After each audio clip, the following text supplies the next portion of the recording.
जय जगन्नाथ प्रिय दर्शक बंधु आज बो एक सुंदर गपटे कह गपटर विषयवस्तु है उठल भूत गपटी आज आरंभ कर आरंभ करवा गप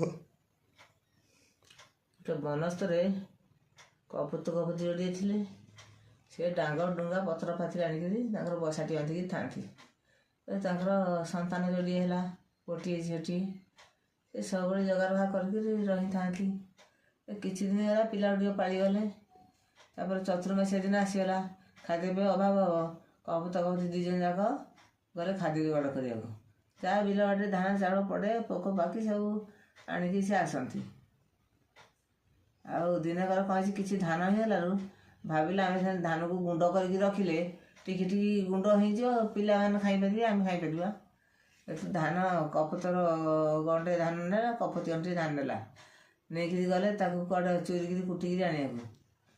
ନେଇ କୁଟିକିରି ଆଣିଲେ ଯେ କପତ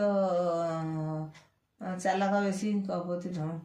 କପତ କ'ଣ କଲା, ଧାନ ଚାଉଳ ଗଣ୍ଡିକ ରଖିଲା ତଳେ, କୁଣ୍ଡା ଗଣ୍ଡିକ ତଳେ ରଖିଲା, ଚାଉଳ ଗଣ୍ଡିକ ଉପରେ ରଖିଲା। କପତ କ'ଣ କଲା, ଚାଉଳକୁ ତଳେ ରଖି କୁଣ୍ଡା ଗଣ୍ଡା ଉପରେ ରଖିଛି। ତେଣୁ ମାଆ ଆସିକି ଦେଖିଲା ବେଳକୁ ଯେ ଚାଉଳ ଦେଖା ନାହିଁ, ଖାଲି କୁଣ୍ଡା କ'ଣ ଥୁଆ ହେଇଛି। ଏଥିରୁ ୟାର ଅଜାଡ଼ିକି ଦେଖିଲା ବେଳକୁ ତଳେ ଅଛି ଚାଉଳ, ଉପରେ ଅଛି କୁଣ୍ଡା। ତା ଦେଖିଲା ବେଳକୁ ତଳେ ଅଛି କୁଣ୍ଡା, ଉପରେ ଅଛି ଚାଉଳ। ସେଠୁ ୟା କହିକିରି କପତି କ'ଣ କଲା ନା, କହିଲା କ'ଣ ଏବେ କରିବି। ତ ସବୁ କ'ଣ ରଗରେ କ'ଣ କଲା କି ବାଡ଼ିଏ ପିଟି ଦେଲା କପତ ମୁଣ୍ଡକୁ। କହିଲେ ତୁ କୁଣ୍ଡା ଗୁଡ଼ା ଘିନିକି ଆସିଛୁ, ଚାଉଳକୁ କାହାକୁ ଦେଲୁ, କୁଆଡ଼କୁ ନେଇ ଆସିଲୁ। ଯେ ସିଏ ଏଥିରୁ ଛଟପଟ ହେଇକି ମରିଗଲା ଯେ କପତି ବସିକିରି କାନ୍ଦିଲା। କହିଲା କାହିଁକି ମୁଁ ବାଡ଼େଇଲି ମୋ ପିଲାଟାକୁ, ଆଉ ମୁଣ୍ଡ ବାଡ଼େଇକିରି ସେ କାନ୍ଦୁଛି। ଉଠିଲ ପୁତ, ଉଠରେ ପୁତ। ଆଉ ପୁତ ଉଠିବା ଅବସ୍ଥା ନାହିଁ। ଏଠୁ ଦୁଇ ଜଣ ଯାକ ଇଏ ତାର ଡେଣାକୁ ଗୋଡ଼କୁ ଧରି ଭିଡ଼ିଲେ ଯେତେ ସେ ଆଉ ଉଠୁନି କି କିଛି ବୋବଉନି, କିଛି କରୁନି।